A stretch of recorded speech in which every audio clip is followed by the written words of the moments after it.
Fuck wrong with you, boy? You know what time it is, nigga. Better watch how you step in. Yeah. But that was my nigga. Yeah.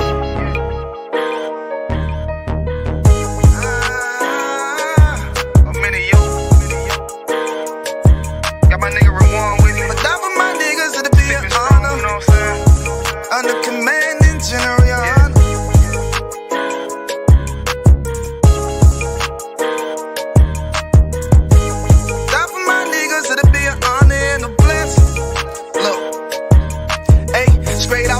I love all of my niggas, that shit ain't gon' stop till we on top and we ballin', my nigga. We be fly as fuck, you know them bitches be stalking my niggas. That shit'll never change and it's the same with all my niggas. City to city, I should be at home, that's what my ribs say. But bitch, I'm grown, I'm in these streets and closed caption. Niggas know we bout that action. If a nigga play with me, then my Hakim gon' let him have it. Hey, think you the shit, this truth the shit. Nigga play, I let that Ruger hit. Get on them tracks, they be like, who is this? I'm rude with it, ain't got no manners. All them pussy niggas talking shit, yeah, I know they can't stand us, but we UPK, Louisiana, bitch, that's what I'm reppin'. And my niggas solid, number real ones in my section. If you wanna get down, put your boots on, start steppin'. Brotherhood is a weapon. Brotherhood is a weapon. Better watch how you steppin', cause brotherhood is a weapon. If I die for my niggas, it'll be an honor and a blessing. Better watch how you steppin', cause brotherhood is a weapon. Brotherhood is a weapon. Better watch how you steppin', cause brotherhood is a weapon. If I die for my niggas, it'll be an honor and a blessing. Better watch how you steppin', cause brotherhood. I lay my life down right now for all my sisters and brothers, because I love them. I see them dapping and hug them. It's amazing to see how well we adapt from the struggle. Born again from a life of sin, trapped in the gutter. My mind frame was to kill my own kind. Feeling inferior, waking up ready to die. Run with them killers, so it's just a matter of time. For why take your life or let you take mine? That's when I realized the slaves killing slaves while the white man live to get old. We in them graves, the shit got me feeling plain. I opened the Bible, went through them records, found out we was royalty, a nation to be respected. But in this world we rejected, we hated for our complex. Still fighting to get accepted, we hear the truth and reject it. But love is getting corrected, and all my niggas correct me. The commandments, the foundation we erected. Brotherhood is a weapon. Brotherhood is a weapon. Better watch how you steppin', cause brotherhood is a weapon. If I die for my niggas, it'll be an honor and a blessing. Better watch how you steppin', cause brotherhood is a weapon. Brotherhood is a weapon. Better watch how you steppin', cause brotherhood is a weapon. If I die for my niggas, it'll be an honor and a blessing. Better watch how you steppin', cause brotherhood is a weapon.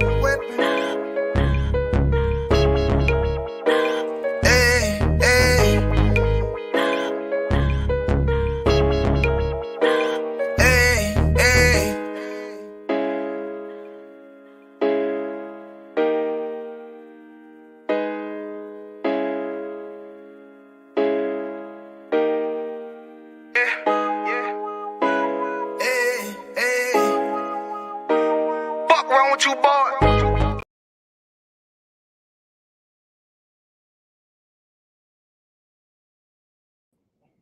Alright, go ahead and clap it up. Alright, Shalom Israel, with the Israelite School of Universal Practical Knowledge, started at 1 West 125th Street, Harlem, New York, under Commander General Yana. Alright, we're not affiliated with any other Israelite group nor any Christian organization. Alright, with that, I'm preaching Officer 5000 Yerusha Shema, and we're going to get into the Feast of Purim. Alright, the Feast of Purim is very important. Does anybody know what the Feast of Purim is about? Anyone online or in class, y'all can raise your hands. Someone tell me what is the Feast of Purim? What is it about? Let's see who's been in this truth. Let's find out. Online, you can go ahead. Officer Yagadar, you're excluded. Priest Officer Yagadar cannot answer. But anyone else, feel free. Go ahead, Officer Kosapal. Sister Esther. Khan. Most High in Christ. Sister Esther, Most High in Christ. Con. I see the very awesome Mataza. Okay, Raya. You could have raised your hand and said it. No sweat. You in class tonight. We got brothers and sisters in class tonight. No sweat. You could have answered. Go ahead, Sister Anna. They one of the kings wanted to kill the Jews. That's close. That is close. But yes, I'll give it to you, but it wasn't the king. But we're going to get into that though. Okay. Right. But that is true. You're referring to Haman. Right. Yeah.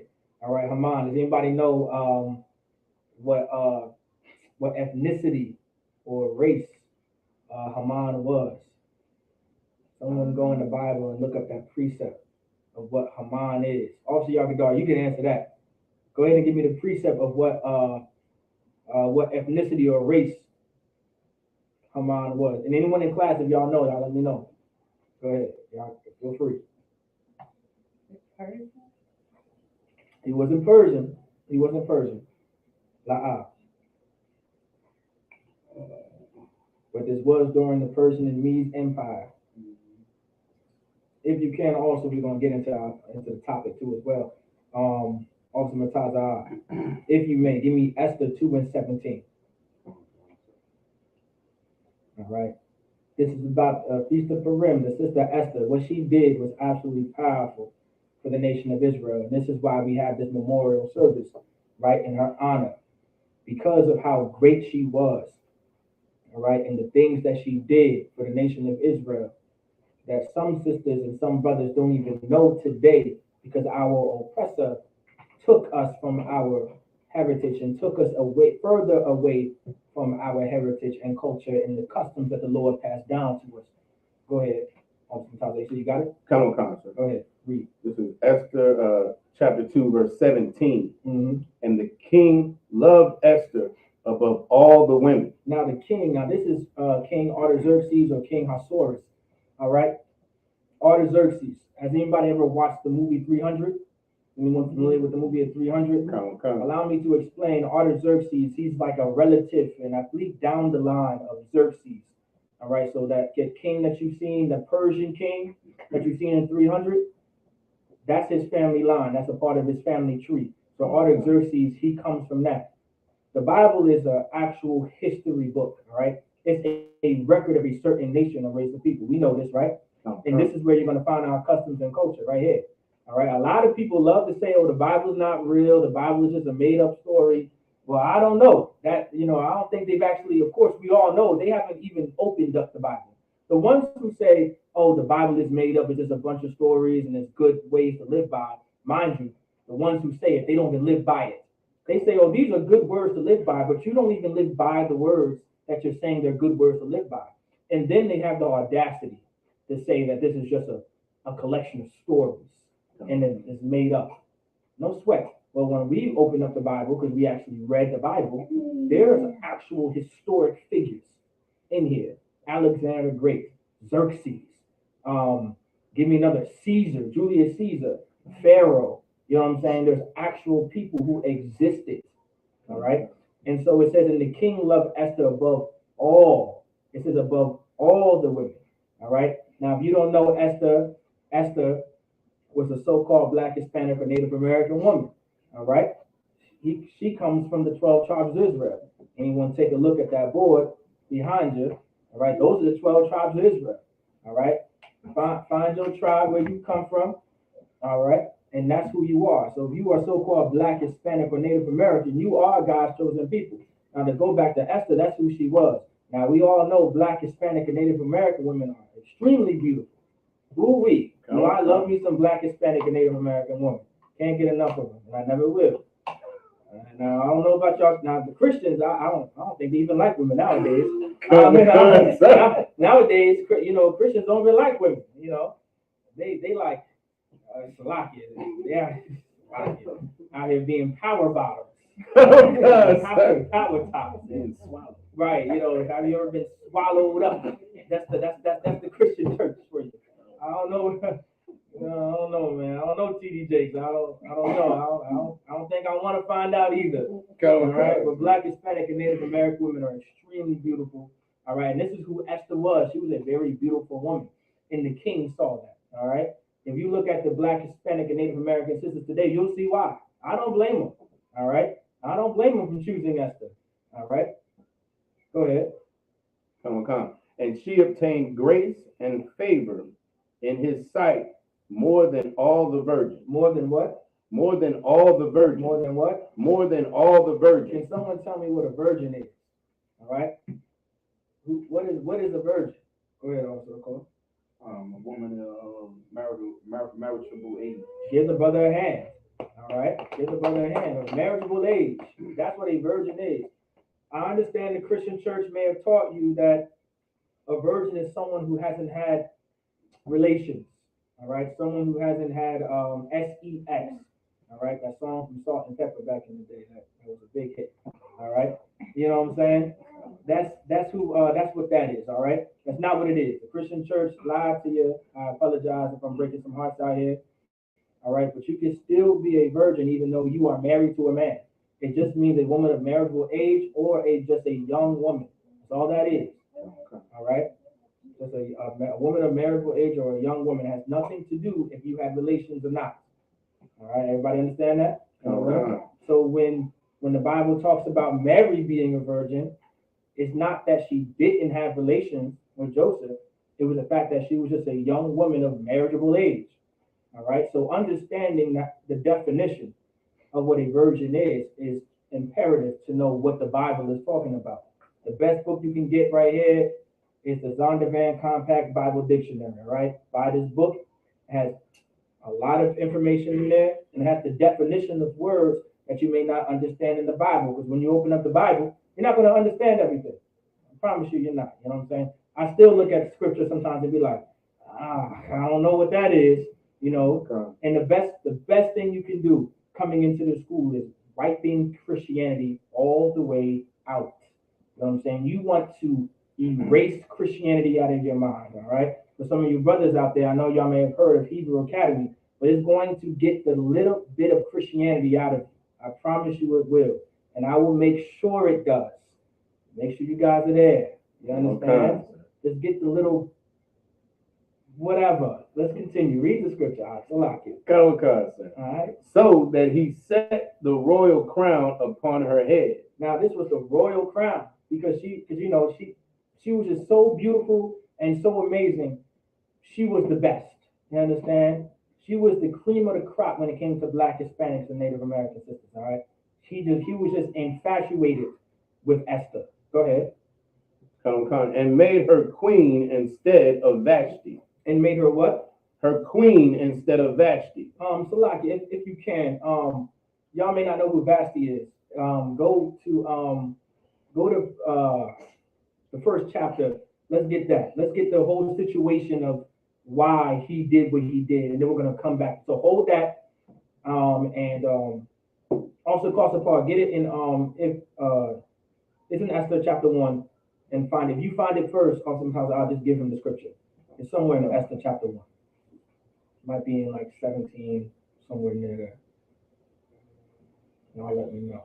This is first reference in just something referencing her.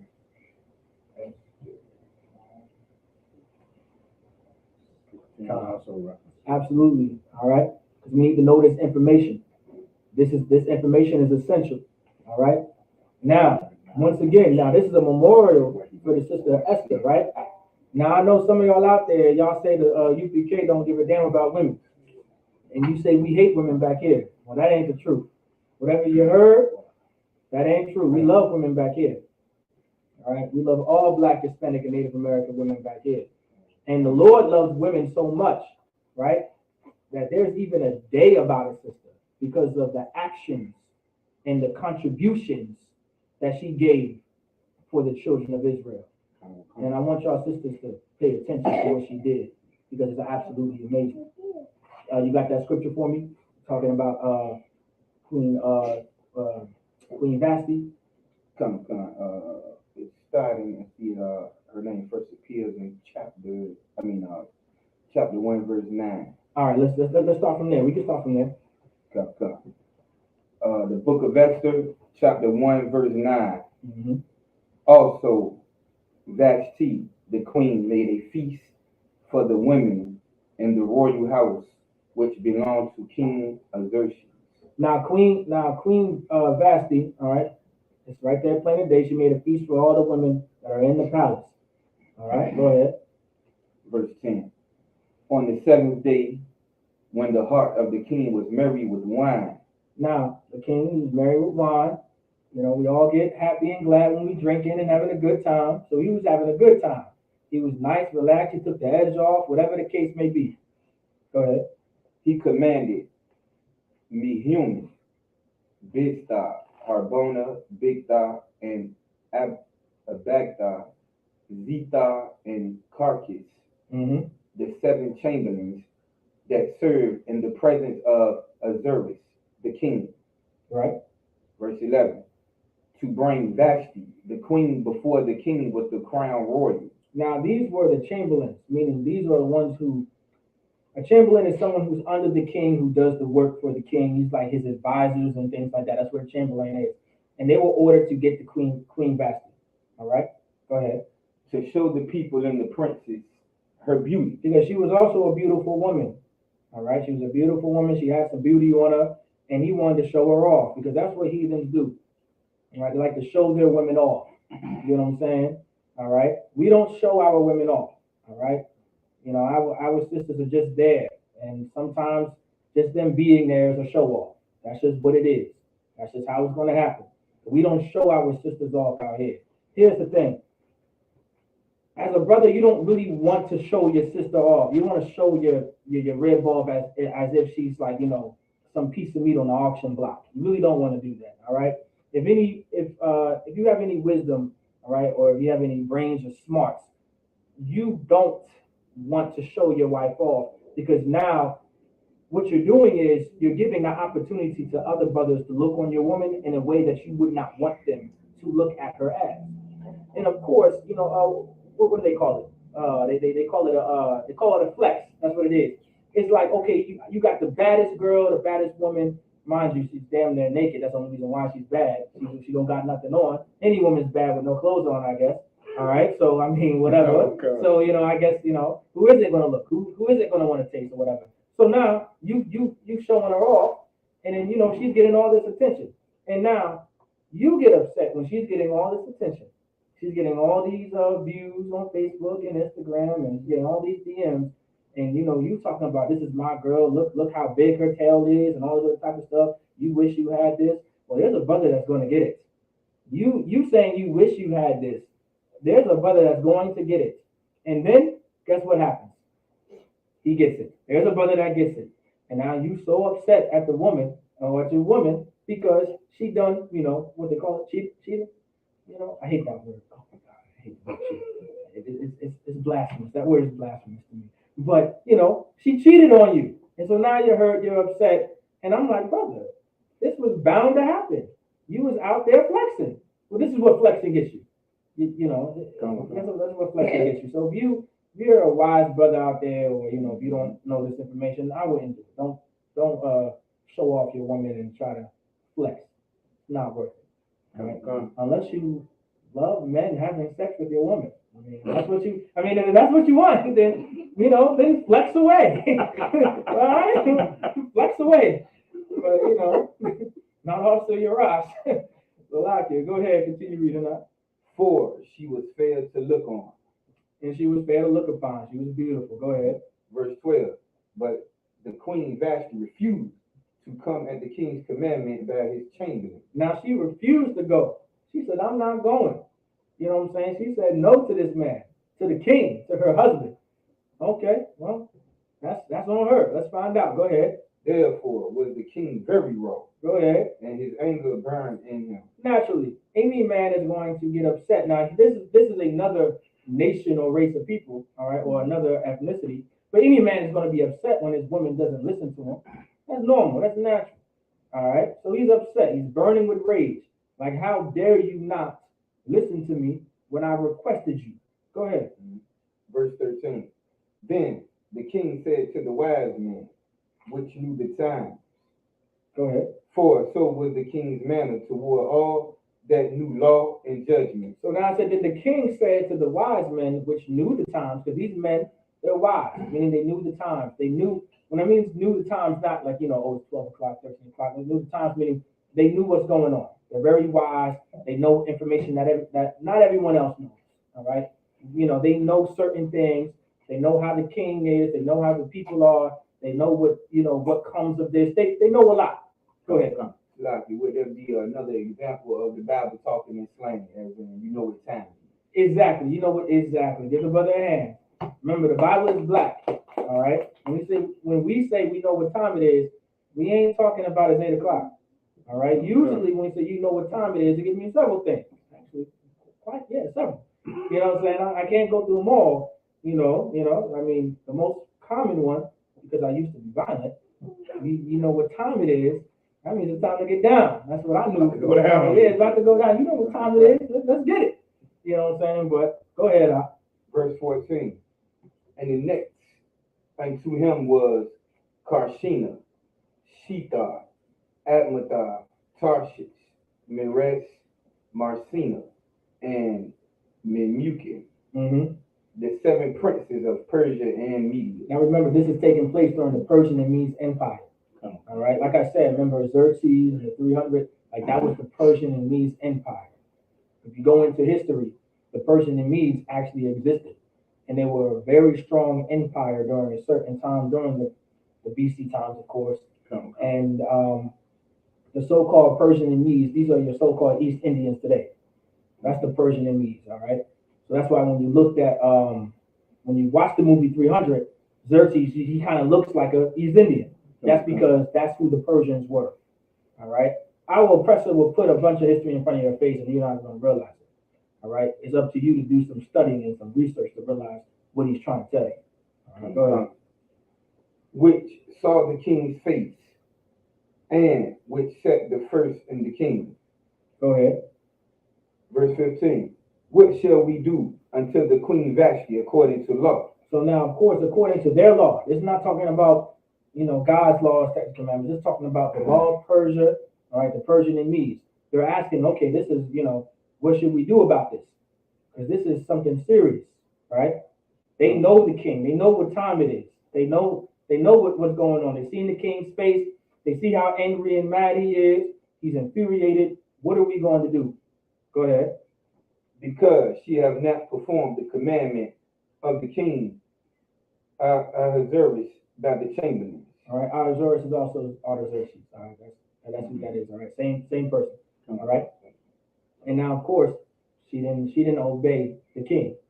All right, and also this was her husband on top of that. So go ahead. Verse 16. And Memucan answered before the king and the princes, Vashti, the queen, have not done wrong to the king only. So hold on. So no, that's the lie. So she didn't just do wrong to the king only. All right. Now I want y'all to pay attention to this. She didn't just do something wrong to the king. That's what they're saying. This wasn't just something she did to the king. Go ahead. But also to all the princes. And to all the people that are in all the provinces of the king Ahasuerus. Now there we go. This is bigger than what she thought. She could have just went, right, and just did what she had to do. But now she didn't realize you didn't just disrespect the king. You disrespected the princes and whoever was in charge during the Persian and Medes. This is a serious matter at this point. Because now you have someone disobeying orders from a king. All right? That's a serious thing. If someone's in charge and someone doesn't obey an order, that can cause a lot. That can cause a lot of chaos, could it not? If you have someone in charge and he has all the power and someone says, no, I'm not going to do it, you can't just let that slide. Because if you let that slide, you're going to have to let other things slide. And now there's going to be just a bunch of disorder and no one following orders. So now we're about to find out what they're going to do. Go ahead. Verse 17. For this deed of the queen shall come abroad unto all women. Shall do what? Shall come abroad unto all women. Say that one more time. Shall come abroad unto all women. This deed is going to be known by all women that she did not listen to her husband or the king. All right? Now, we're about to find out. Keep reading. so that they shall despise their husbands in their eyes. That they shall what? Despise. Shall what? Despise. Shall what? Despise. Not following orders from your man is you despising your husband. Does everybody understand that? Every other race and nation of people understood this, all right? And so did we when we had God's laws, statutes, and commandments. That's why the Israelite School of Universal Practical Knowledge, we are teaching sisters and bringing Black, Hispanic, and Native American women back to God's laws, statutes, and commandments, and the customs and the heritage that He passed down to us, so we can teach them that, hey, when you do not listen to your husband, when you don't obey the things that your husband tells you, you really despise him. That's not something you want to do. Our sisters have been encouraged to believe and to do that they can do bad all by themselves, and they don't have to listen to their man. Our oppressor taught us that nonsense, even though on the back end, they're not doing it themselves. Those what we call them she-saws, all right, those Beckys and those Alyssas and whatever their names are, I don't know, I can name them all right? Lillians and Liliths and whatever the hell their names are, all right, Skylers, whatever they are, they go back to their husband, all right, and they listen to their man. That's what they do, all right, because they understand how important it is to first have a man and also to listen to a man, all right. The majority of the leaders of America are men for a reason, because they know and understand how important it is, how important a man is in society. That's why with some of y'all, some of the women's rights movement, all the other type of stuff, it's crazy. Now, let me explain. We are perfectly fine with women going to work and making money, and also making more money. Please, make more money than me. I don't care. All right? I don't care. Please, bring back the $100,000 to me. No shame in my game. You know what I'm saying? Make the money. You understand? It's right. Be the CEO if that's what you're gonna do. Do it. All right. We are okay. We are okay with women being CEOs of companies and all other type of stuff, and being entrepreneurs and being able to make the same wages as men do. That's fine. All right. That's fine. That's the part of women's rights is okay. The problem with other women's parts of women's rights is when a woman doesn't want to have a man, or if she has one, doesn't listen to him, and she can just do what she wants. That's the part of women's rights that we don't like. Like, that's crazy. All right. And this right here is what it is. No other nation of people is really going to teach their women that they don't need a man. You understand? Or not to listen to men. That's why you'll never see. Listen, it's beyond me. It's funny. You will never see any American man or any American, I could say, commercial saying, "Oh, we don't need men in the military. We got women that can now join the military." Where's the commercials for men not joining the military? Because everyone knows that you need men to protect the nation. Can women join the military? Of course. But everyone knows those men are essential. There are barely any women Navy SEALs. There's a reason. There's a reason to that. What woman is in infantry in the Marine Corps? How many? Not many. Okay. Not many. You know why? Because everyone knows you need men to protect the nation. All right. The majority of these, Navy, Air Force, Marine commercials are what? A bunch of men getting dirty and killing and doing all kinds of network stuff. Go ahead. Like I said, if I could, you talking about how the other nations understand this. Mm-hmm. You think about when Donald Trump was running against Hillary Clinton. Right. As much as the so-called feminist movement and she saw was out there promoting that, most of the oppressors women voted for Donald Trump, even though there was another woman running. Right, because the women of our oppressor understand why a man should be in charge. All right, the entire nation was against a woman being president. Now, we're not saying a woman isn't ever going to be a president in America. Who knows? We don't really give a goddamn. You know what I'm saying? It doesn't really matter to us. But it's for sure every other nation and ethnic group understands why a man should be in charge, and this is a serious matter in the Persian and Medes. You cannot despise your husband. You cannot just not listen to the orders that your husband tells you. You are to obey your husband Other nations understood that, and so did we, and we need to come back to that. Okay. Go ahead. Okay, verse 17, in the middle of this precept, when it shall be reported, the king, her service, commanded Vashti, the queen, to be brought in before him, but she came not. But it was going to be reported that when he asked for her, she did not come. Once again, this is going to cause turmoil. Now, of course, what happens is once you see one woman not do something, then other women get the spirit to also do it too as well. All right, and that's why the women's rights movement and the feminist movement was able to just, flourish the way it did, because a few women started to do it, then everyone started to go on board. Then of course, there's so many other things I can talk about, but I don't want to hog up the lesson when it comes to Esther. All right, I want to get to Esther. All right, that's why we can talk about the feminist movement later if y'all care, but let's get to Esther. Go ahead. Okay. Verse 18. Likewise shall the ladies of Persia and Media say this day unto all the king's princes, which have heard of the deed of the queen. Thus shall there arise too much contempt and wrath. There we go. So it's going to cause a bunch of chaos, of course, because now women are going to get I guess you could say, the aspiration to be like, oh, now I'm not going to listen to my husband, now this, that. To make a long story short, all right, Queen Vashti got the hell up out of there. The king had to get rid of Vashti, all right? He was like, nah, this tripping, we got to, that's it. Right? He was like, that's it. We got to, Now, of course, for y'all brothers out there, if your wife is wilding, you are not to throw her away or get rid of her, all right? The Persian and Medes can do that, and that's what works for them. But if you come into this truth, and even if you don't know about it, divorce is not lawful. You're not to leave your wife, all right? You can't leave your wife. You got to stay with your wife for the rest of your life, all right? That's a decision you made, and that's also a decision she made.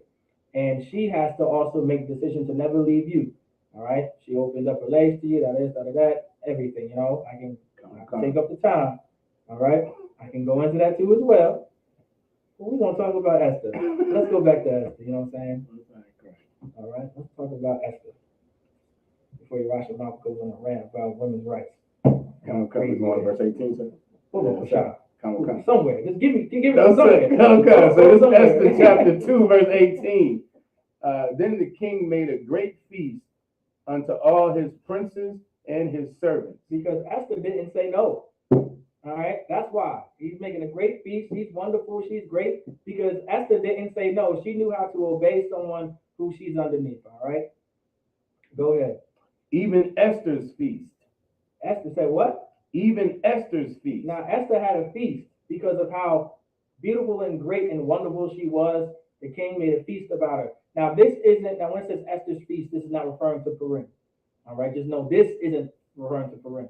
There's an actual scripture that refers to Purim, and we're going to get to that, of course, but this is not it. This is just a feast for Esther that the king made because he's infatuated with his wife that he has. Okay? All right, go ahead. Now, of course, I may not be able to cover it today, but just know, yes, King Ahasuerus and Esther, they were married. All right? Now, we teach that interracial marrying is against the Bible. Okay. This is why this was so, it was kept where it was, all right? It was so frowned upon, that, because this was a rare situation, all right? This was actually detrimental, all right? But it also worked in our favor, which we're going to talk about, all right? But just know, I'm saying this to say this, for any fake Israelite out there, all right? I do not want to hear you bring up that King Ahasuerus and Esther were married, and that gives you the right, all right, or the freedom or the liberty to go marry some women outside of your race. That does not give you the liberty. If you come to me and you try to debate me, all right, about, King Ahasuerus and Artaxerxes and Esther were married, so I can go ahead and just get you the white girl, man. Leave me alone. Just leave me alone. You know what I'm saying? Leave me alone. I don't really care. Go wear your fringes on your shirt. I know where you got them at. Give them back to your grandma's carpet. All right. You took the fringes off your grandma's rug.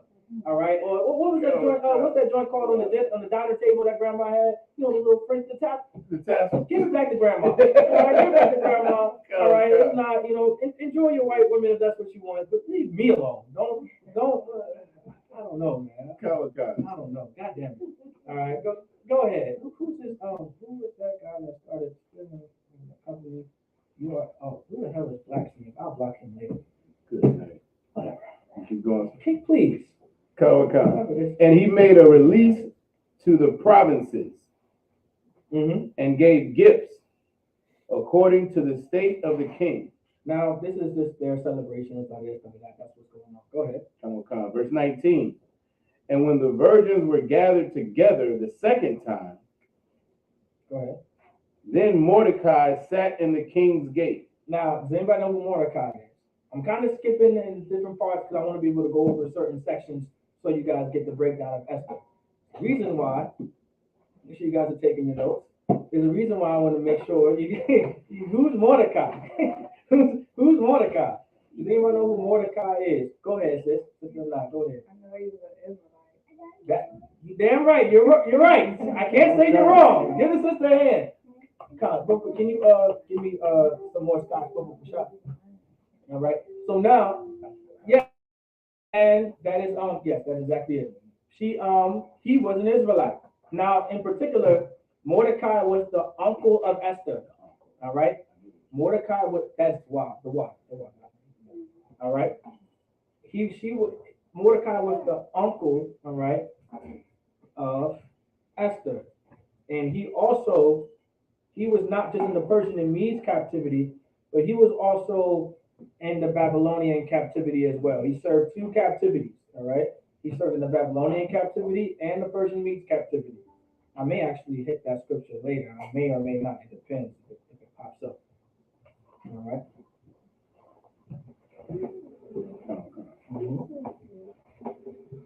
All right. Go ahead.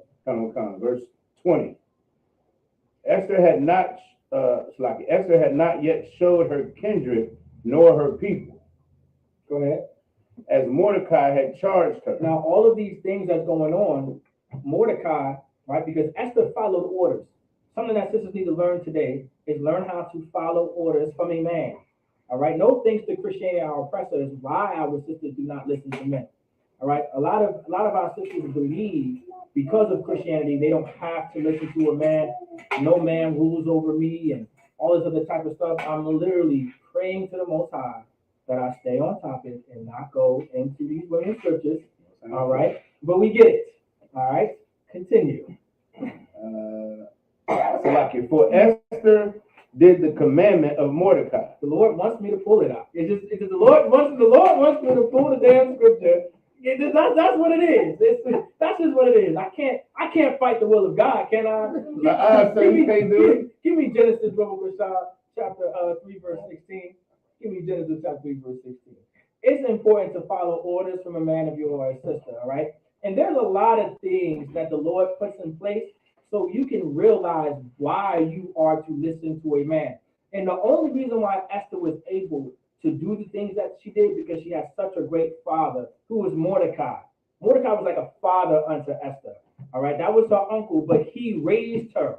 Put that into your notes as well. Mordecai raised Esther. All right, and this is why she was so good at following orders. I want you to understand, all right, if you're a black woman out there, Hispanic, Native American women, all right, a lot of other great black Hispanic American women are great the way they are is because they had a great man in their life. You understand? All right. At one point in time, I know you've probably seen a bunch of sisters back in the day getting those degrees and getting those, things. That's because they had fathers and mothers in the home and pushing them to achieve greatness. All right. That black woman who got our oppressor to the moon, she had a great father. You understand? The woman who was it Shirley Jackson, the fiber optic woman who, the reason why we have cell phones today. You know what I'm saying? If y'all don't know also Yerashima, that is my trade. I work with fiber optics. I'm an electrician. I work on various kind of systems because I guess I enjoyed building robots at one point. And I had no idea I'm doing all these things. And black men and women created these things. Some of y'all love playing video games. Some of y'all love playing video games so goddamn much, you don't want to get off the game. Your wife could be naked in front of you. I don't understand it, by the way. I don't understand. Your wife could be completely naked in front of you, and you're on the Xbox game, and you don't want to get off. That's crazy. Some of you brothers are wilding out there. I don't know what it is, but we're about to find out. You got that precept for me? All right. Genesis chapter 3, verse 16.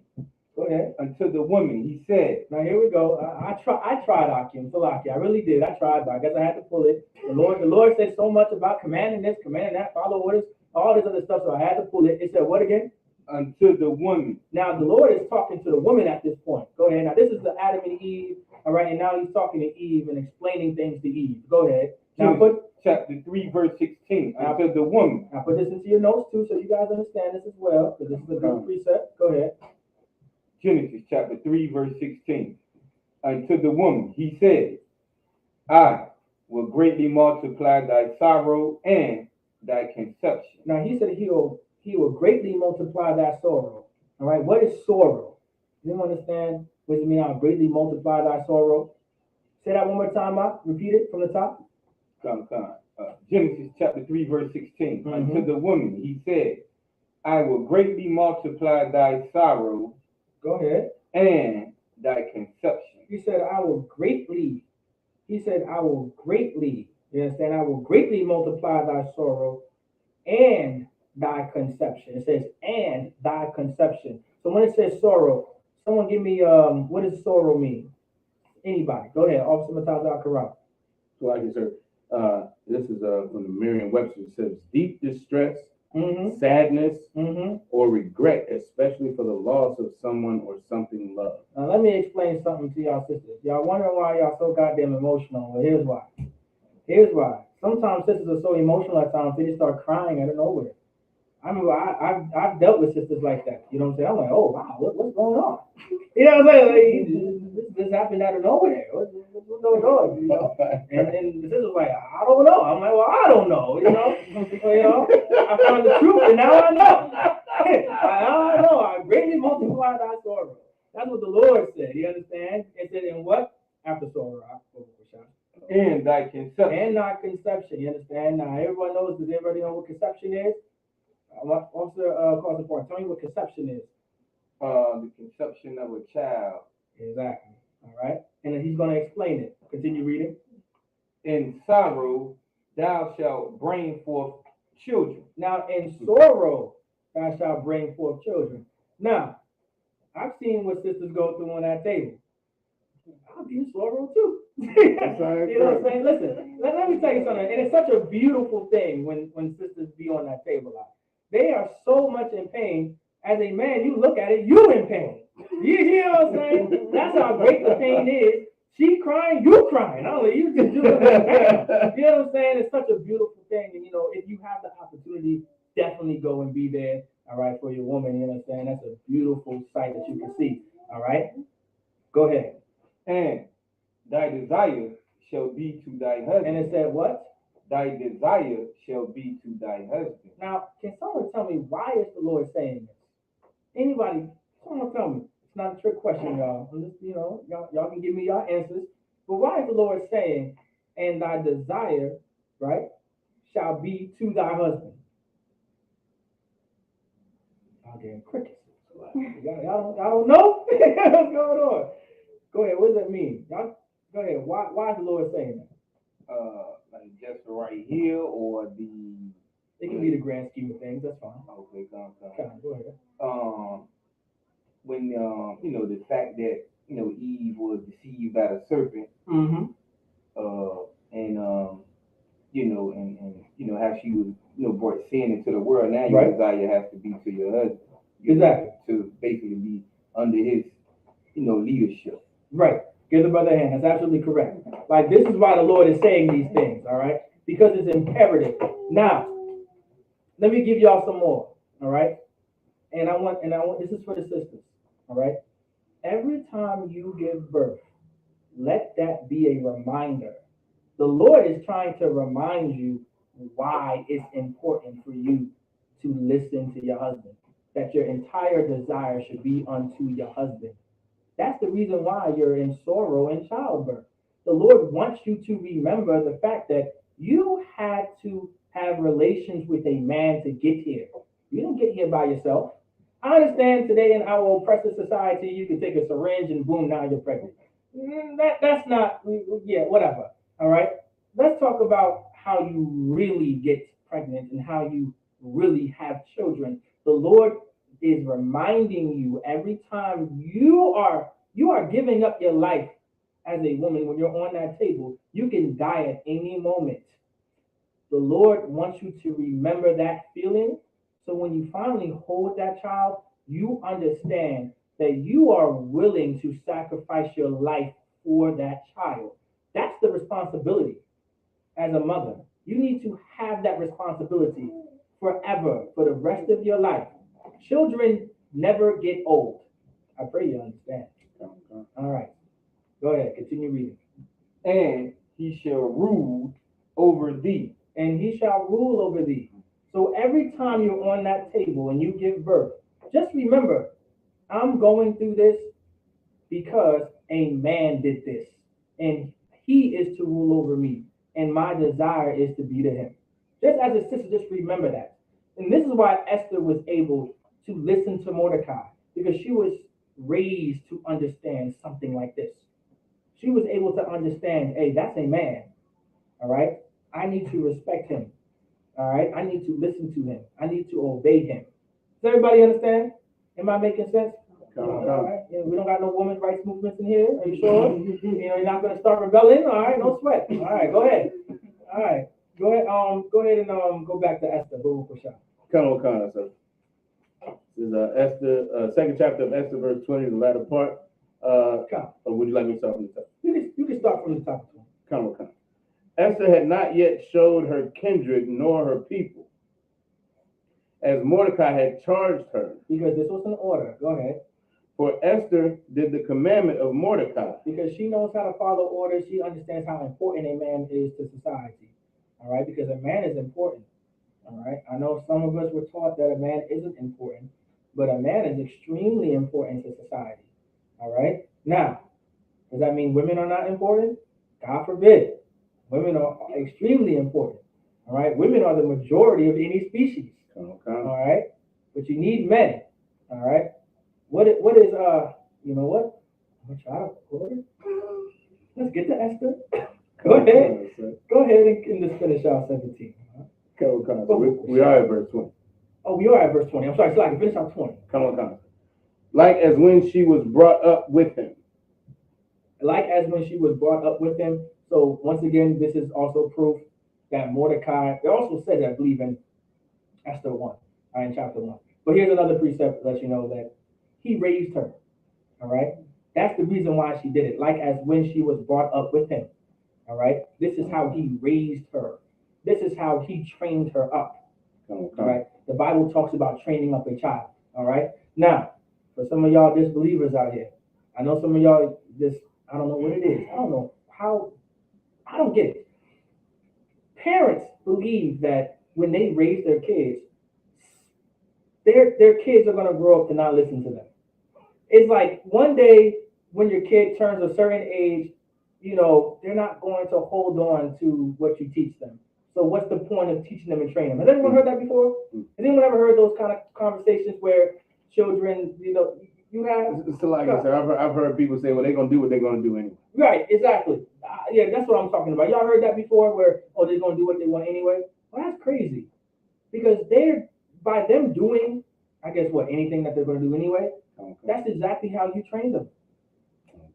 So you trained them this. Like, I don't know what man or woman in the black community isn't Christian. And their parents are Christian too. Why is that? Why didn't they rebel against Christianity? Why is that the one thing that they didn't, everything else I guess they rebelled against, But why didn't they rebel against Christianity? Why didn't they rebel against not washing dishes? Or cleaning up the room? Why didn't they rebel against that? But if you tell them to, not be an unaliver, then they're going to rebel against that, so happily. You tell them to not be some, I guess a blood or a crip, that's what they're going to rebel against. But for some reason, they still wash dishes to this day. At least I would hope so. But you you guys get my point. You know, I don't know, it doesn't make sense. Keep teaching your kids, all right? Have faith in the Lord that when you train your child, they're not going to let go of it. And even if they're in the world by themselves, even though they shouldn't have to be, but in our environment and atmosphere, sometimes they're in the world by themselves. Yes, you are to have faith and trust that they're going to hold on to the things you taught them. But if you don't teach them at all, then they're definitely not going to hold on to anything. And they will do things that you don't want them to do. And then you're going to call me and talk about how, oh, this is that and this is that. And I'm going to look at you like, oh, sorry, sis, that's crazy. You know? Should have whooped his ass. I mean, Salakia. Let's go to, Salakia. Let's go to, Salakia. Damn. Go to Esther 5:1. Salakia. Almost lost it. So Esther 5:1. This is Esther chapter 5, verse 1. Mm-hmm. Now it came to pass on the third day that Esther put on her royal apparel. Now, I'm skipping a little ahead. Like I said, I'm trying to get you guys to understand the parts of Esther. All right. And so now this is when Esther is asking the king for a request. And throughout this chapter, it should explain you why. All right. If not, definitely the ones I'm going to pull after. All right. So now it came to pass at the third day that Esther put on her royal apparel. Salakia. All right. Now her royal apparel is just like what y'all are wearing right now. The garments, her sisters, the nice, beautiful dresses, and looking nice. All right. Not them lashes. Not them lashes that you put on and, listen. Also, Yasha Mouth is not against lashes. All right. He's not against lashes. You can wear some lashes, sis. All right. But some of those lashes are quite extreme, sis. All right? Them lashes are like, you blink a few times, just take off. You may not, you know what I'm saying? Wear lashes, sis, but goddamn, sis, what were those girl toys, Kirby's or Furby, what they look like? You remember those things back in the day, them Kirby toys? That's what they look like. Some little Kirby toys. I know you don't know. I had four sisters. They had these little Kirby toys or whatever with the beaks and stuff, and they used to flutter. Your sisters know. There you go. Yeah, that's what they look now. You know what I'm saying? It's crazy. But continue, Salakia. Go ahead. And stood in the inner court of the king's house. There we go. All right. Over against the king's house. And the king sat upon his royal throne in the royal house. Mm-hmm. Go ahead. Over against the gate of the house. Now, of course, this is explaining where the king was and where he's at in the house. He's sitting on his throne because, he's a king. He has a throne. Go ahead. Verse 2. And it was so, when the king saw Esther, the queen, standing in the court, that she obtained favor in his sight. Because naturally, here's the thing. Sometimes, and some of y'all women, y'all may think that y'all beautiful, all right? Y'all women are extremely beautiful, all right? No matter how skinny, no matter how big, all right, you are a beautiful woman. And understand, just by the look of you, you just gain favor in our eyes. If women just understood how much power they really have, all right, they could get anything that they want. And they do, as long as they're feminine, all right? Rulers, teach y'all something. Women who are not feminine and they want to be those, damn, I wish I was raised better. Those HOEs and those, thank you, 304s and those, Salakia, what I'm saying? I had terrible great parents. You're not gonna get treated well. All right? You're not gonna get treated well. Those kind of women don't get treated well at all. I mean, they're the main ones who are crying and they're lonely at night. All right, they're so goddamn alone that their room sounds like a barbershop at night. But whatever. Continue. Go ahead. And the king held out to Esther the golden scepter. Go ahead. So he held out the scepter. Now that scepter is what the king had. All right, and the king had that scepter, and that scepter meant a lot to that king. If he, that scepter, to give y'all, make sure y'all put this in the notes. This scepter was life or death. Understand, I want y'all to understand that scepter to that king was life or death. All right? Make sure y'all put that in your notes. That scepter is life or death. The sister says, so no BBL, no BBLs. You don't, no BBLs. All right, you don't have to go get no BBLs, sis. You're perfectly fine. All right, it's fake anyway. You know, what is it? Plastic? Lucky if I could. Go ahead. We talked about this the other night in class, how Esau started getting all that, the BBLs and all that work done, trying to look like our sister. Exactly. And then our sister started following Esau, Mm-hmm. and then that just looks terrible. It does. It looks. Oh my God, it looks terrible. And I'll be trying to listen. I don't know what it is. It's always some skinny sisters that just want to be thick for some odd reason. First things first. I don't know if anyone knows, but black women naturally have a shape. You know what I'm saying? No matter how big or how small, y'all just have a shape. It's just how the Lord blessed us, whatever the case is, you know, whatever. You don't have to get a BBL. We don't care about that. All right? As long as you have children, as long as you have whatever the Lord gave you between your legs, you're fine. That's really all that matters. That's a beautiful thing the Lord blessed y'all with. And blessed us. Who we? You know what I'm saying? Everything else don't matter. You know, I be telling sisters all the time. I said, there's too many sisters out there that claim like they're ugly, but they having kids. You know what I'm saying? You know the sisters were. Listen. I remember I seen one sister. She got the big belly up front and then like no rear end at all. She got 3 kids. Why? Because maybe that never mattered. maybe it never mattered. I mean, I don't know. Somebody like this. Somebody like it. Like it. All right, that's just what it is. You know, I love how sisters be like, oh, wow, you know what? Continue. So, go ahead. It's like I'm gonna start back a little bit. Come. And the king held out the golden scepter that was in his hand. Mm-hmm. So Esther drew near and touched the top of the scepter. Go ahead. So now she was able to touch the scepter. All right, because once again, this scepter is important to this king. That scepter is life or death. Go ahead. Verse 3. Then said the king unto her, what wilt thou, Queen Esther? And what is thy request? So he's asking what's his request, because of course, this is her husband at the time, this is the king. He wants to, do anything that she requests. All right, go ahead. It shall be given thee to the half of the kingdom. So now it should be what? It shall be given thee to the half of the kingdom. You're missing one word right there. It shall be given to the. Should be another word in there. It shall be even. Doesn't it say that? It don't say that. You say even? What Bible you reading up? You reading King James? It's there. I promise you it's there. Oh, it's there in your Bible? It is. Oh, man, don't sweat.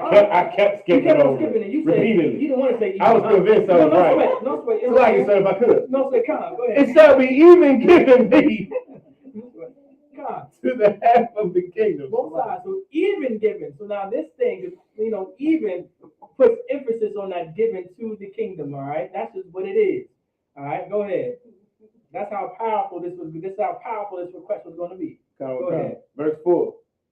And Esther answered, if it seem good unto the king, let the king and Haman come this day unto the banquet that I have prepared for him. So now there's a banquet that Esther prepared. Now, there's a reason why there was a banquet that Esther prepared. Is going to be given to y'all later into the class. I promise you. All right, I'm not going to spoil it. If anyone has been in the Feast of Purim already, it's probably already spoiled. All right, but this might be a new story for some, a new, an old story for most. But we about to find out. Go ahead. Come. Verse 5. Mm-hmm. Then the king said, cause Haman to make haste, that he may do as Esther had said. Mm-hmm. So the king and Haman came to the banquet that Esther had prepared. Now remember, the king sent for Haman. He said, listen, this is what Esther wants. This is what Esther's going to get. All right, remember, the moment she walked in, there was this favor in this man's eyes for her. She can get whatever she wants. Because once again, she's beautiful, she's feminine, and she's not like Basti. She follows orders. She's not like Basti, who doesn't want to listen to her man. All right, hint. Hint, sisters. Goddamn. You want to get what you want. Listen. All right. You know, you have a better chance. You know, go ahead. Come. Verse 6. And the king said unto Esther at the banquet of wine, what is thy petition? So now, at the banquet of wine, now the banquet of wine this is the Esther's feast, this is the banquet of going on, and he's asking her, you know, what do you want? Go ahead. Come. And it shall be granted thee. And what is thy request? Even to the half of the kingdom it shall be performed. So whatever she wants, even half of the kingdom is going to perform it. He's letting you know whatever you request, whatever you petition, even the kingdom, half the kingdom is going to do it. You understand? This is how much this king is infatuated with Esther. Go ahead. Come, verse 7. Then answered Esther and said, my petition and my request is. Go ahead. So now she's about to say what her petition and request is. Come, verse 8. If I have found favor in the sight of the king. Now she said, if I found favor. She's not saying I know I found favor, right? She's saying if I have found favor, because Esther is humble. All right. What you want as a sister is to be humble. All right. Just as much as brothers are to be humble as well. And listen, here's a piece of advice for brothers as well, man, right? And you know, and sisters, please pay attention to as well. Any good leader, right? Because your husband is the leader and your man is the leader. Any good man or any good leader will tell you to do something that he will do also. You understand? That's what a good leader will do. A good leader will never tell you anything that he wouldn't do also. And I want y'all to understand that. For an example, if I tell my rib to, let's say, shut the hell up, right? Let's say it like that. I tell my rib to shut the hell up. That's because I know how to shut the hell up. Okay. You know what I'm saying? That's it. If I tell you to do this, it's because I know how to do this. If I say obey me and follow my orders, that's because I obey and follow orders. This is why women are terrible leaders. They don't do what they want someone else to do. They don't do it. You expect your kids to be quiet and not do anything, but you loud as hell. Well, that don't make sense. What good leader are you at this point? All right. Now, that's sisters, pay attention. All right. It's not an attack. Okay. All right. But I want you to learn from that. If you want to be an example, all right, learn from that. As a sister, as a woman who's a mother, be an example to your kids. If you want your kids to do something, well, you have to do it too. As a father, if you want your kids to do something, then you're going to have to do it too. I hate that saying. Oh, what was that saying? My dad used to say it all the time. My mom, for sure. What's that saying? Go ahead. Do as I say, not as I do. Oh, I hated that. Oh, God, I hated that. Oh, I despise that saying. To this day, I'm just like, nah. You know what I'm saying? I remember I told y'all the story. I remember my pops. He was such a terrible dad, and I love him. But he's good. He was a good dad. He was a good dad. He was just in the world. All right. I love my father. All right. But the terrible thing that he would tell me is, you know, he never stopped me from doing the terrible stuff that I wasn't supposed to be doing. He would tell me how to we lied. Never mind. Here's the thing. All right, just don't. You know what I'm saying? What they say? What stopped me from being great? The Fed. Go ahead and continue. Sir. Just know we changed our lives back then. All right. We changed our lives for the Lord. Go ahead. And if it please the king to grant my petition, go ahead. To perform my request, let the king and Haman come to the banquet that I shall prepare for them, and I will do tomorrow as the king has said. So she's saying tomorrow, as long as Haman and the king is there, then I will give you my request. That's what she's saying. Go ahead. Come. Verse 9. Then went Haman forth that day joyful and with glad heart. But when Haman saw Mordecai in the king's gate, that he stood not, go ahead, that he stood not up, nor moved for him, he was full of indignation against Mordecai. So now, because there was an event that happened, all right, you because Mordecai, right? He did not. I believe he didn't stand up or bow for Haman. One of those things. I believe you can find that in chapter 4:3. He didn't either stand up or bow for him. And of course, did y'all ever give me? Y'all didn't. Y'all never gave me Haman and his ethnicity. For time's sake, he's Amalek. All right, Haman is from Amalek. All right, put that in your notes. All right, you want to put that in your notes. Haman is Amalek, and Amalek is the so-called who? Anybody? Raise your hand. Go ahead. So-called Jewish man. That's the Jewish man, meaning that's our oppressor. Them hook-nosed. I don't know if I can say that anymore. Salakia. I'm about to get everything started. Salakia. I'll take the fine later. All right, so here we go. All right, those Jewish people wearing yarmulkes and doing those weird dances. That's Amalek. All right, that's who Amalek is. You have you got different kinds of Amaleks. They got the ones wearing the black and the white with the yarmulkes. Then you have the ones that wear colors and also yarmulkes. There's all kind of Jewish people out there. Some just don't do it at all, and they're all in Hollywood, like your Zuckerbergs, and your Mark Wahlbergs. You know what I'm saying? He's Jewish as well.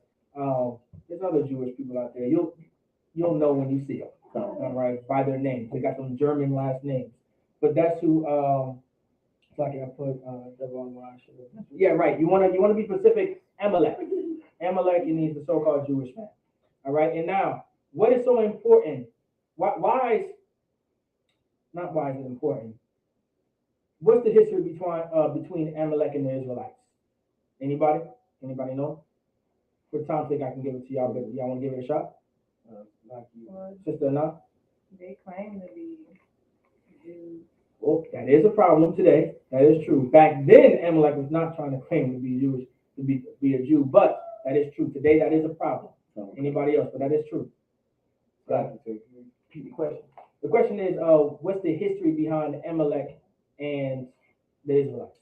When we left Egypt, I believe we were trying to pass through their land, Mm-hmm. and they wouldn't allow it. Okay, and what else? There's more to that. You're on to it. Because there's more than one nation that didn't allow us, but there's something that Amalek specifically did.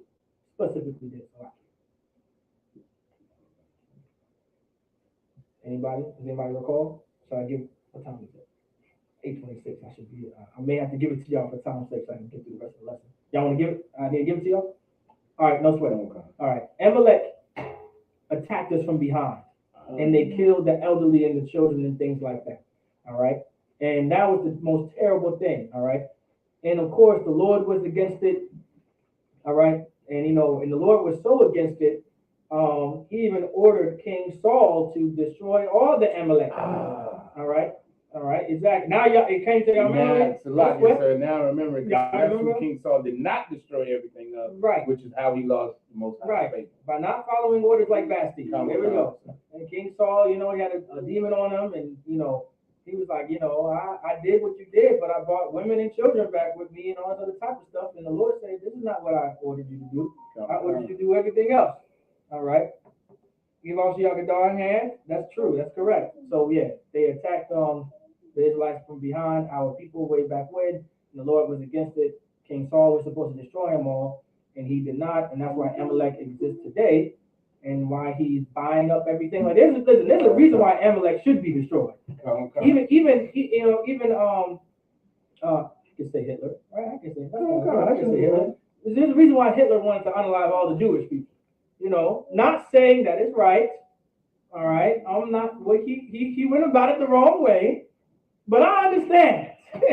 Just know I understand. You know what I'm saying? I understand. I get it. And if you did not know, Amalek is really such a disgusting, our oppressor in general is disgusting. But Amalek in particular, that's the reason why those explicit videos and websites exist is because of Amalek. And that's what they were doing in Germany. You know how Amalek owns all the banks and the money and the resources now? Well, that's what they were doing in Germany, and Germany was being oppressed. And Hitler saw that. All right, there's a book you can read if you want. If anyone reads books, I like to read books at times. It's good. It'll expand your vocabulary, so do it. All right, there's a book called Mein Kampf. All right, written by Hitler himself. Yep, it's written by Hitler, and he explains everything. All right, and Hitler also knew who the real Jews were as well. You can look that up in history. Hitler didn't know who real Jews were, and he knew that it wasn't those people. He knew that, and that's why he was doing the things that he was doing. Now, it wasn't right. I understand. Okay. All right, go ahead, continue reading. All right. Verse 10. Mm-hmm. Nevertheless, Haman refrained himself. Mm-hmm. And when he came home, he sent and called for his friends. Right. And Zeresh, his wife.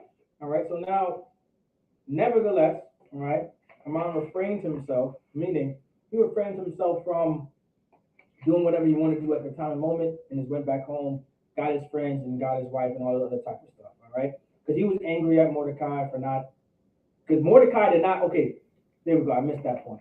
Mordecai didn't bow or stand up for him because Mordecai knows his history. I want y'all to put that into your notes as well. All right, Mordecai knows his history. Precept that with the ask your fathers and things like that. You want to precept it with that. The precept that you pull in the history class, precept it with that as well. All right, how important it is to know the generations that come before you, the history and things like that, because that's why Mordecai did not bow or stand up for Haman. Go ahead. So like it, sir, is that almost?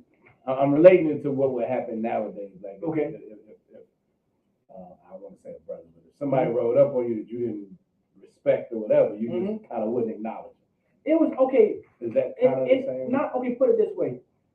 It was almost like, for an example, you knew that such and such, let's say you knew such and such killed your grandfather, and his family still exists on the earth.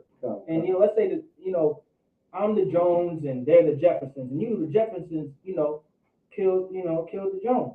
You don't rock with the Jeffersons no more. Right. And so even in 2024, I don't rock with the Jeffersons. I know what y'all did to my family. You know what I'm saying? I'm not cool with that. That's what that is. You know what I'm saying? And that's how important history is, and how important it is to raise up a child. Like, for an example, I was raised by my grandfather for a short time. All right, and he always raised me, because he grew up during segregation. All right, he grew up where our oppressor didn't treat a man as a man. All right, and just to let you know, this was yesterday. I want y'all to understand this kind of treatment was yesterday. I want everybody to understand that. And so he would teach me every time. He'd be like, son, he would tell me, son, you stand up straight with your shoulders up. Now, of course, he would say, look the oppressor. He said, look the white man in his eyes, but he would say, look the oppressor in the eyes and shake his hand. He said, stand up straight and look him in the eyes. So forever, since I was 11 years old, I would look the oppressor in the eyes. And I want you to know why he taught me that. If you don't realize, I want y'all to check it out. When a white man passes you, watch if he looks you in the eyes. He doesn't. Look at even the white women, they're not going to look you directly in the eyes. When they look at you, they turn away. That's because they hate you. They despise you. All right? And so that's what my grandfather taught me. He said, you look them in the eyes. And you shake their hands because you're a man. Because he wasn't treated like a man. He wasn't a man in the 60s. And magically, when everything came through, he still wasn't a man in the 70s or 80s. So he had to teach me how to be a man. That was his objective. So I could teach my sons to one day be a man. That's all. That's why it's important to know who your father is so your fathers can raise you up. Know your history. That's why Mordecai did not bow or stand up, because he knew who he was and he knew what Amalek did to him. And he looked Amalek in the eyes and said, no, I'm not going to bow or stand for you. Absolutely not. Because I know who you are. All right? Y'all get what I'm saying? Continue reading. So like in verse 11. Mm-hmm. And Haman told them of the glory of his riches, Mm-hmm. and the multitude of his children, and all the things wherein the king had promoted him. Now, Haman was, he was a good representative and a good chamberlain, all that type of stuff. And, the king gave him a little bit of rank and power and some promotions because, he was a good guy to the king. To the king, he was good, and he did his job right. Go ahead. And so he's telling his and he's telling his family about it. Just like any man will. you get a promotion at the job, you're gonna tell your wife and your kids about it. You know what I'm saying? And mistake to do so because then they're gonna start asking for stuff. But go ahead. Go ahead. Come. And how he advanced him above the princes and servants of the king. And so he's telling how great of a promotion I got, and I'm above this and I'm above that, and I'm doing this and I'm doing that. Listen, I regret telling my daughter that I have a little bit of money for her. Listen, I regret it. My daughter said, "You got a little bit of money? Okay, cool." Listen, she's now 7 years old. I'm gonna tell y'all a quick story, and I'm gonna get back to Esther. She's 7 years old, and she finally knows how to use apps on the phone. And so happily, being my daughter, she knows how to download an app called Sheen. I said, "What's Sheen?" I said, "What's Sheen?" I didn't know what Sheen was until my daughter let me know what Sheen was. And she was like, "Sheen is where you can buy stuff." I'm like, "Oh, okay." And so this happened 2 days ago. I'm telling you, this is a true story. This happened 2 days ago. She's like, "I know a thing called Sheen." And so she was like, "I want this and that." And she was like, "Hey," I was like, "Okay, I'll get it for you." The total was $30. I'm like, "That's perfect." Listen, today the total is now $148.99. Good. What did you add? Everything I on said, Sheen. I told her to stop adding stuff. I said, you got to teach Eve early to stop adding and buying stuff. I was like, she was like, "Oh, I want this, I want that, I want this." I'm like, "Well, that may not have it all." But go ahead, continue. That's crazy. Verse 12. Haman said, "Moreover, yea, Esther the queen did let no man come in." Go ahead. I'm gonna start from the top. Yeah. Haman, verse 12. Haman said, "Moreover, yea, Esther the queen did let no man come in with the king unto the banquet that she had prepared, but myself. Mm-hmm. And tomorrow am I invited unto her also with the king."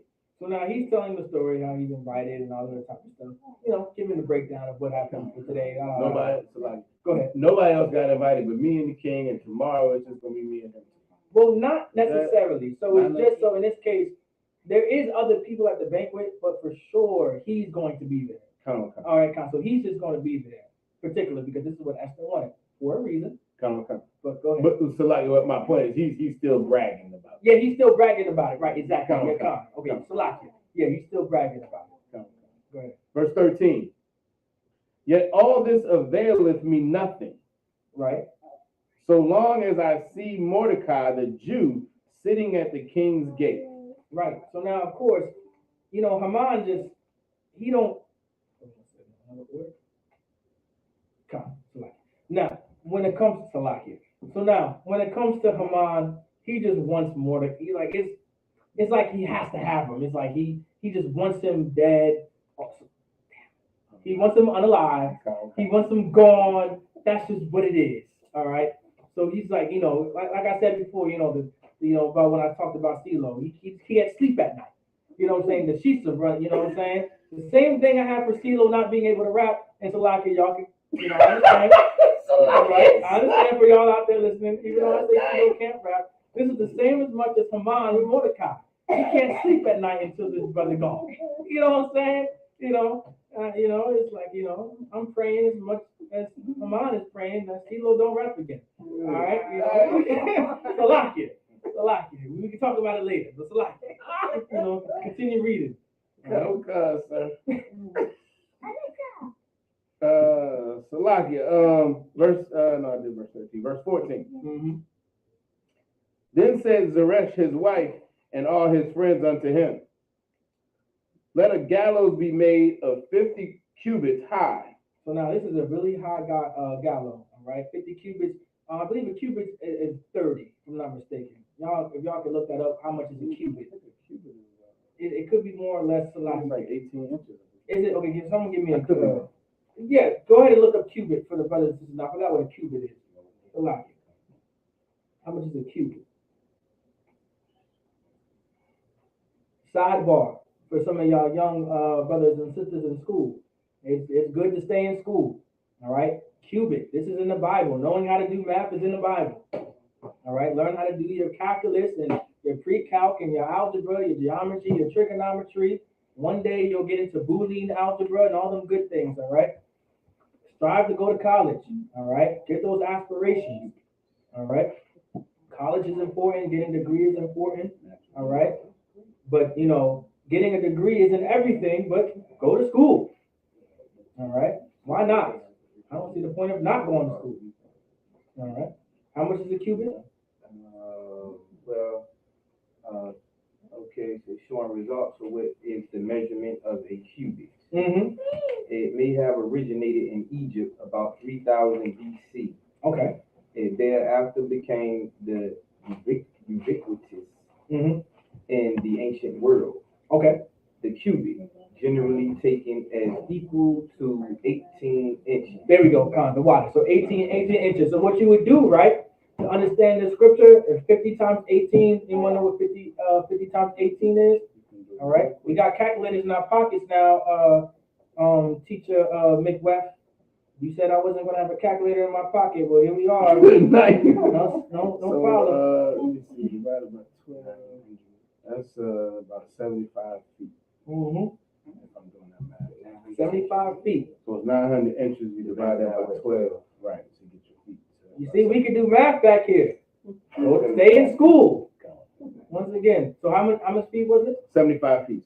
75 feet. Imagine a gallows 75 feet high. That's a high gallows. You wanted to see that brother hang. You know what I'm saying? Right. You wanted to see that brother hang. Salakia, he was out for Mordecai. He said, he didn't say 30 feet. He didn't say 40 feet. He said 75 feet. That's pretty high. All right. That's pretty high. Go ahead. And tomorrow speak thou unto the king that Mordecai may be hanged therein. There we go. Because he really wanted Mordecai. Now, of course, he also wanted all the Jews. All right. He wanted all the Jews. Now, at this time, the reason why I'm saying Jews, because at this time, Israel was already dispersed. Okay. All right. The Jews are the first three tribes that we know about. That's Judah, Benjamin, and Levi. All right. Now, Levi is also within all the tribes as well, because Levi didn't have an inheritance. All right. Levi was the priesthood at the time. So you would find some Levites in, Zebulun, or some Levites in Manasseh and Gad and all them other tribes, because they were there to take care of the people. All right. The priests were like the heart of our people. That's who protected our people. All right. The priests were also soldiers and warriors and going to war. That's why if you went into the temple of the Most High, there were swords, there were shields, there were things you can go to war with, because the Lord was a man of war. All right. So all that good stuff, just to let you know. But that's Judah, and Jew is short for Judah. Go ahead. Come. Then go thou in merrily with the king unto the banquet. Mm-hmm.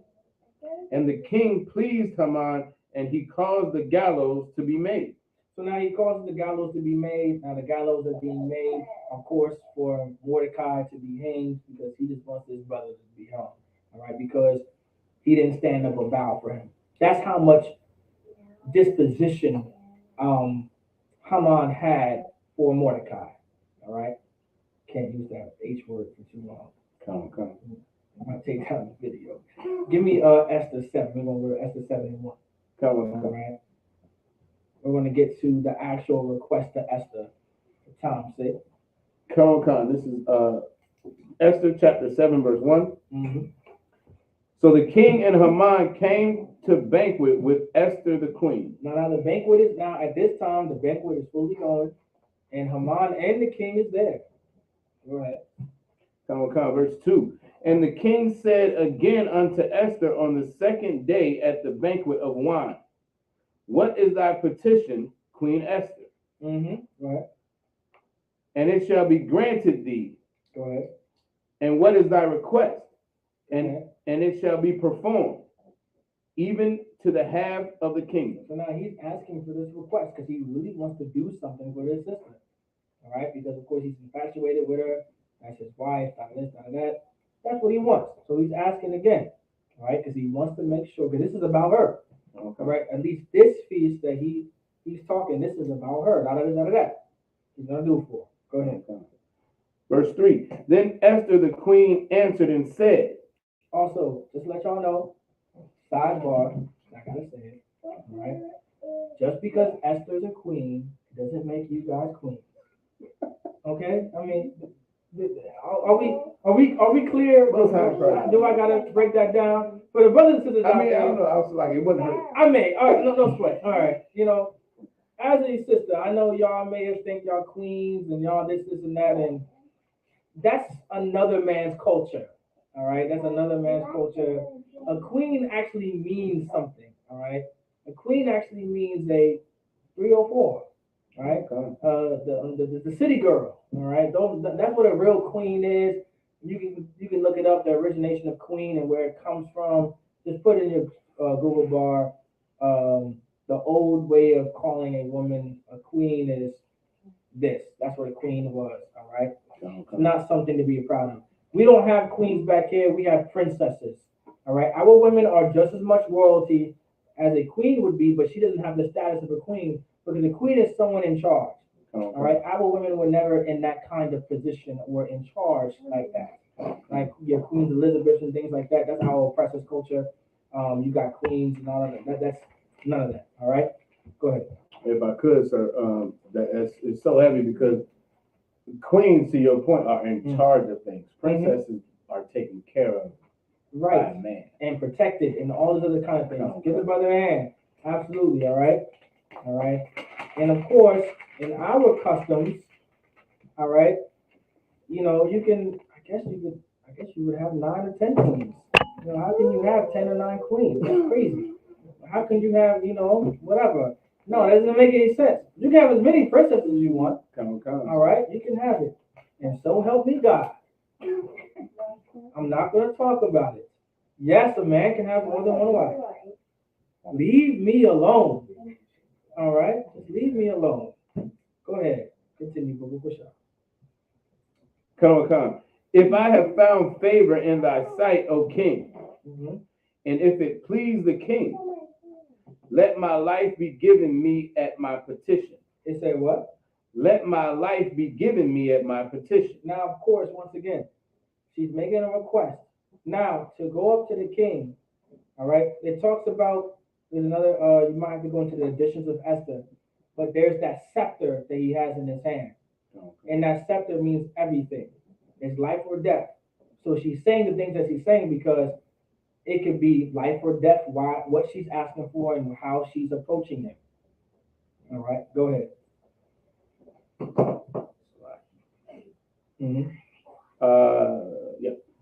And my people at my request. Go ahead. Come, verse 4. For we are sold. Say what? For we are sold. For what? For we are sold. Now, of course, Esther, I want you guys to understand, I should have said this in the beginning. All right, but we are in captivity at this time. Did I say that in the beginning? I don't think I used the word captivity. All right, I did not. The Persian Medes was a captivity for the Israelites. We're in slavery. The same thing that we're going through in America is what Esther and Mordecai is living right now. We are in slavery or in captivity at this time. Go ahead. I and my people. She said, I and my people. Now, I want you to understand this. Just like the same spirit Moses had, Esther had. She's in the king's house. She can get whatever she wants. She has the money that everyone's chasing, the bag. She has all that. She can get whatever she wants. But she still understands and never forgot that she is a Jew. That she is an Israelite. Make sure you put that into your notes. You understand? You want to remember that. She never forgot that. Go ahead. To be destroyed. To be what? To be destroyed. Because they're in the process of being destroyed. All right. This is talking about Haman wanting to not just hang Mordecai, but to unalive all of the Jews. All right. Amalek always wanted to unalive the Israelites, to unalive the Jews. That's what he wanted to do. Right. It's in his spirit. It's almost in his DNA. All right. There's a precept to that. From the womb, they are estranged. That's what the Bible talks about. From the womb, they are estranged. Go ahead. To be slain and to perish. But if we had been sold for bondmen and bondwomen, go ahead. I had held my tongue. So now she's saying, now if we were going to be sold, now if the thing was about us being sold into slavery, then I would have held my tongue. I wouldn't have said anything. You know what I'm saying? Put that into your notes. All right. If this was about us being sold off, I wouldn't be here trying to get this petition or this request. I would have held my tongue. I would have said nothing. Go ahead. Although the enemy could not countervail the king's damage. But he said what? Although the enemy could not countervail the king's damage. Of course, the enemy could not countervail the king's damage. I mean, he wouldn't be able to succeed. Go ahead. Verse 5. Then the king Ahasuerus answered and said unto Esther the queen, Who is he? Go ahead. And where is he? Go ahead. That durst presume in his heart to do so. So now she's saying, he's asking like, okay, who wants to do this to you? You know what I'm saying? Who's trying to unalive you? Who's trying to put you to, to rest? Who's trying to do this? Go ahead. Verse 6. And Esther said, the adversary and enemy. He said that adversary and enemy. Esther understood that she has adversaries and she has enemies. Like the Lord uses these words because he wants you to understand that as Black people, we have enemies and we have adversaries. And we need to understand that. Everybody understand? I want everybody to understand that. All right.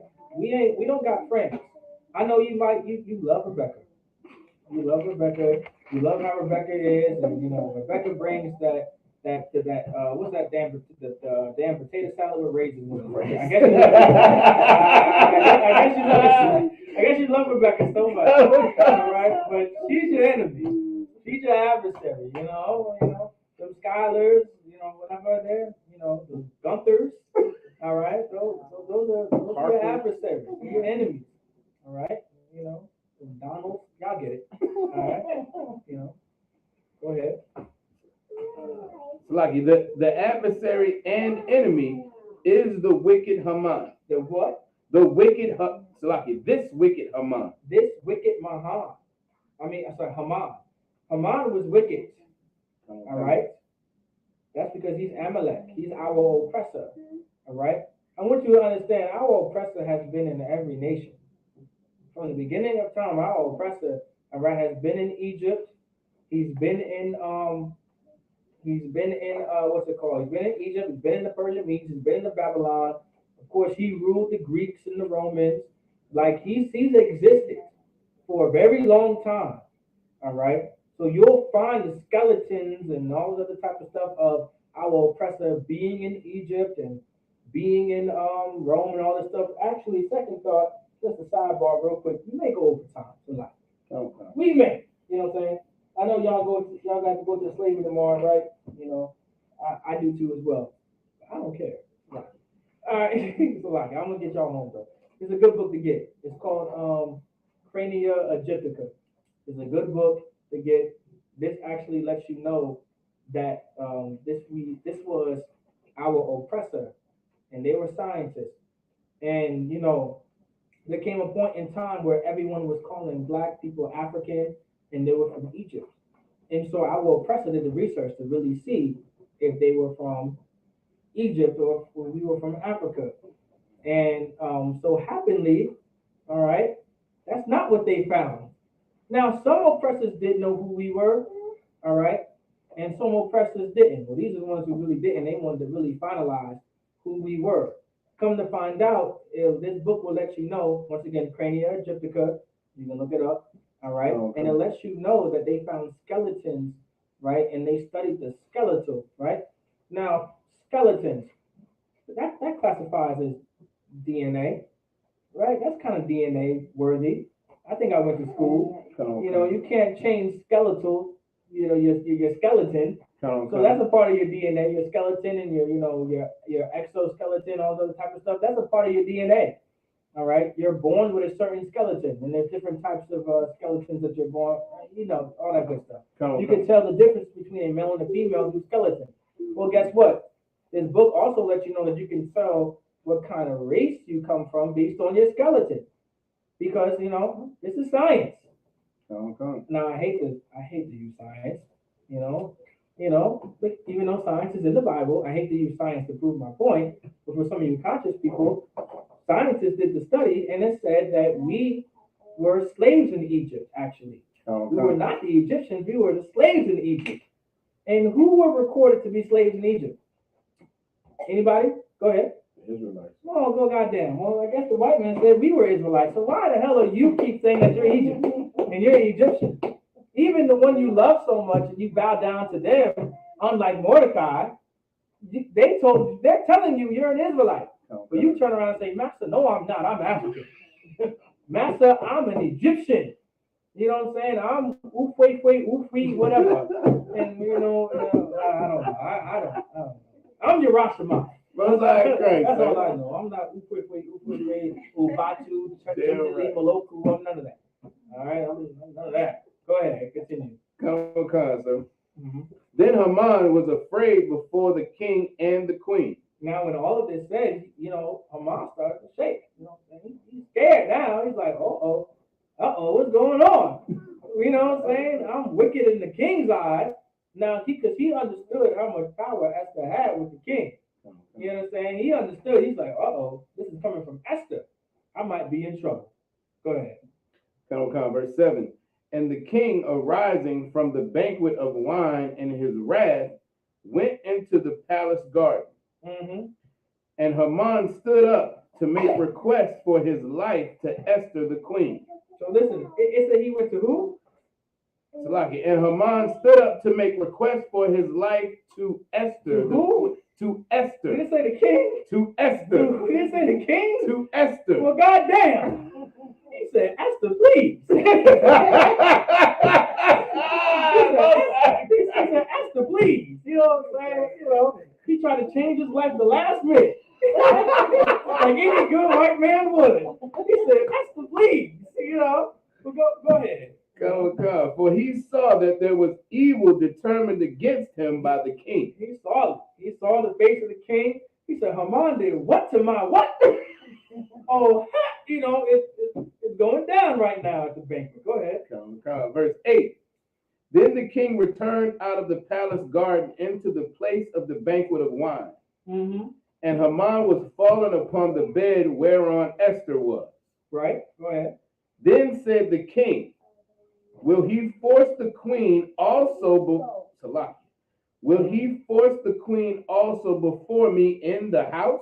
So he said, will you force the queen? So he's like, of course, he's pleading his case. And the king's like, wait a minute, you going to force my woman to do something that you want? Chill out. You know what I'm saying? Like, we're not going to do this. This is my house. This is, you know, Haman. Listen, Haman just realized his life is gone. That's what he realized. It's over for Haman. All right? And, you know, go ahead. Just go ahead. Come. As the word went out of the king's mouth, they covered Haman's face. They did what? They covered Haman's face. They did what? They covered Haman's face. They put a bag over that man. They said, we're going to get him out of here. He said, that's it. When they saw the king's face, they knew, said, that's it. You got to go. You got to go. That's it. You know what I'm saying? That's it for you, Haman. That was it. Listen. That's what the white man people do, right? That's what the white man does. He put a bag over your face and drag you out the room and he'll slaughter you. That's it, because it was over for Haman. But go ahead. So verse 9. And Harbona, one of the chamberlains, said before the king, behold also the gallows 50 cubits high. Wait. Start that from the top. They said who? Harbona. Damn, Harbona had to add on to it. Go ahead. Go ahead. And Harbona, one of the chamberlains, said before the king, behold, also. He said, hey, yo, king, hold up. There's more. He already got Haman up out of there. And Harbona stood up and said, hey, you know, there's more you need to know about this situation. Since we're here, since we're talking about it, and Esther brought it up, you know, there's some gallows outside. Did you know about this? But go ahead. Come. The gallows 50 cubits high, which Haman had made for Mordecai. Damn, he's snitching. At this point, you know, he's just snitching. He a snitch. But the Brakatah Yahweh shy for him being a snitch, though. You know what I'm saying? Damn right. But go ahead. who had spoken good for the king, He say, who has spoken good for the king? Go ahead. standeth in the house of Haman. Go ahead. Then the king said, hang him thereon. He said, there we go. He said, thank you for letting me know this information. This is where we're going to hang him. Because of what he was going to do to the Jews. Read the next verse. Verse 10. So they hanged Haman on the gallows that he had prepared for Mordecai. Go ahead. Then the king's wrath pacified. Then the king's wrath was pacified. The king was so angry. Now, of course, there's more to the story. And I know we're coming up on time, so I'm going to have to end it. All right?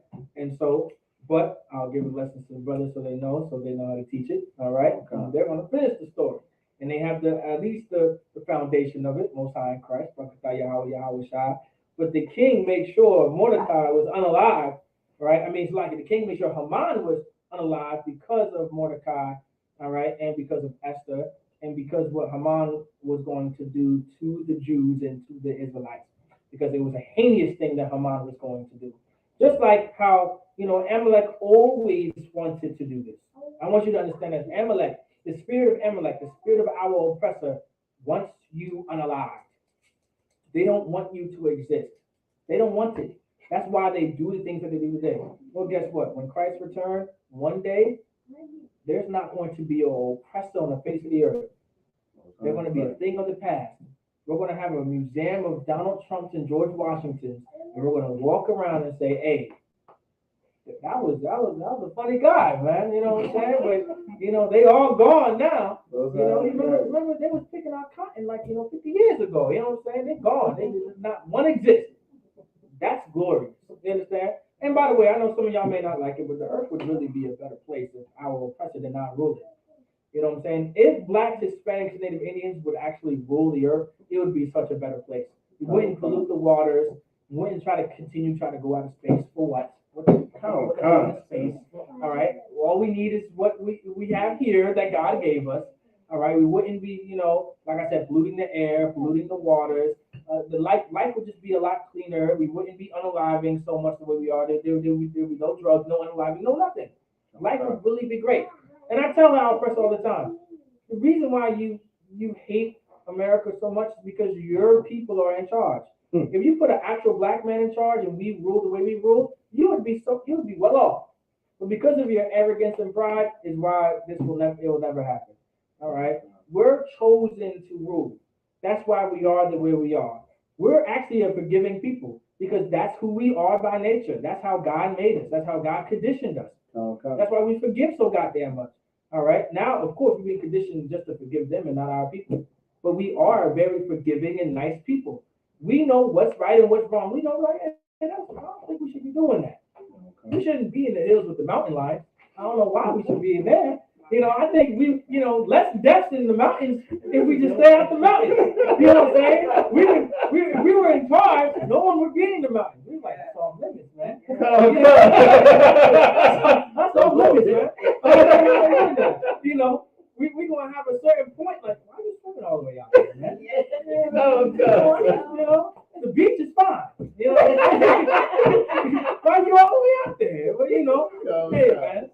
One day our oppressor will learn, but the only way he's going to learn is when Christ comes, returns. All right? With that, I pass the class to Officer Carson Paul, with the announcements. You can you come up and read the announcements a lot. I have the announcements right here, too. Oh, yeah, I have it right here. Yeah, I'm prepared, I'm prepared. Go ahead. All right. These are the ISUPK security announcements. You can stand right here too. We are the ISUPK, started out of 1 West, 125th St. Harlem, New York. Rule for new brother and sister. When a new brother or sister comes into the school, they are off limits for 6 months. They are to be saluted only. They are here to shed themselves of the world.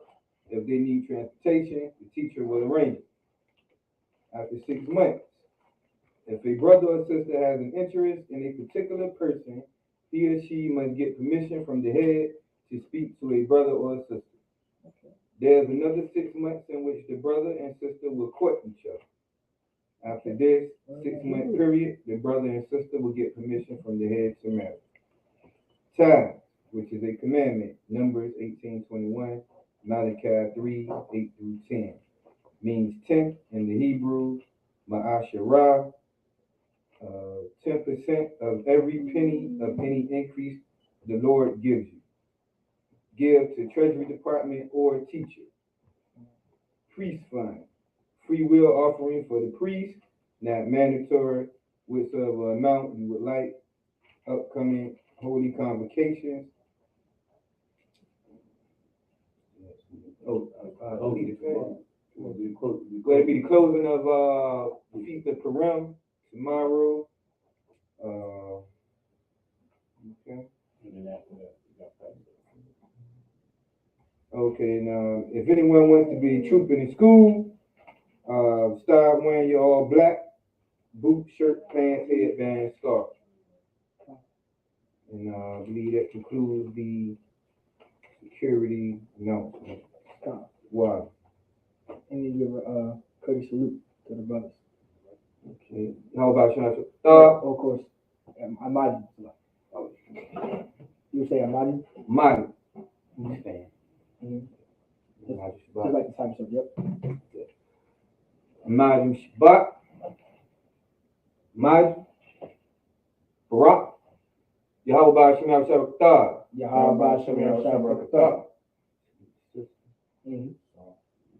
Side, turn, salute sisters.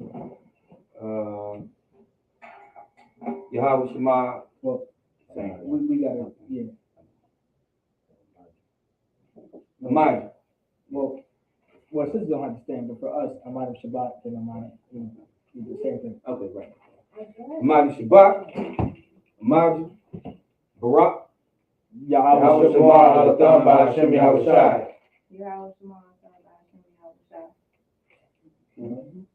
Yadam Tau is me. What's on the cross?